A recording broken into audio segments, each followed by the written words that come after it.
अस्सलामु अलैकुम वरहमतुल्लाहि वबरकातुहू। अक्सर लोग कहते हैं कि हम कारोबार करते हैं, चलते चलते कारोबार रुक जाता है, समझ नहीं आती कि हम क्या करें। आपके कारोबार कभी कभार नज़र भी लग जाती है, कभी कभार जादू का असर भी होता है, जिन्नात भी मुसल्लत हो जाते हैं। ये आपको पता नहीं चलता क्योंकि हम नमाज के पाबंद नहीं होते, ना सुबह के अज़कार करते हैं ना शाम के अज़कार करते हैं।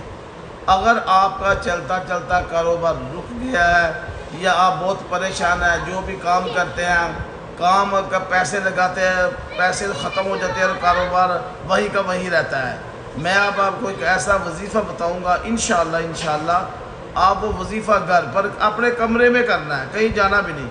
पर याद रखिएगा, जिस बंदे ने फजर की नमाज नहीं ना पढ़नी जमात के साथ, वो जितने करोड़ों अरबों का भी मालिक होगा, उसके कारोबार वो या तो खुद भी मार रहेगा, कुछ नहीं खा सकेगा, या कारोबार का मामला डिस्टर्ब हो जाएगा। सबसे पहले आपको फजर का नमाज ही बनना पड़ेगा, बल्कि पाँचों वक्त की नमाज़ें पढ़ेंगे।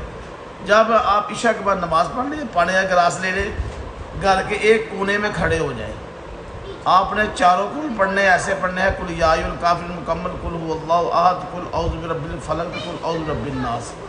ऐसे आपने 7 मरतबा पढ़ना है। जब पढ़ लेना है, ऐसे कोने में फूंक मारने, फिर पानी पे, फिर ऐसे पानी लेना है, जैसे देख ऐसे लेके थोड़ा सा ऐसे छींटा मारना है। दूसरे कोने में यही अमल करना है, तीसरे में, चौथे में भी 7 मरतबा चारों कुल पढ़े, पानी पर कोने में फूंक मारे, फिर पानी पे दम फूंक मारे और कोने में पानी छींटा लगा दे।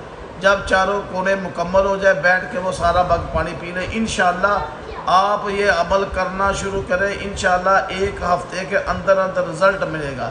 अगर आप नमाजी नहीं तो याद रखें, आपको कोई मसला भी मसला मसलन कि आपको जिन्नात का असर है कारोबार पर या जादू का, जो भी, आप तकलीफ में भी आ सकते हैं, बेहोश भी हो सकते हैं। क्योंकि मैंने एक को दिया तो नमाज नहीं पढ़ता था, उस औरत ने जब पढ़ा तो तीसरे कोने पे गई, वो बेहोश हो गई थी।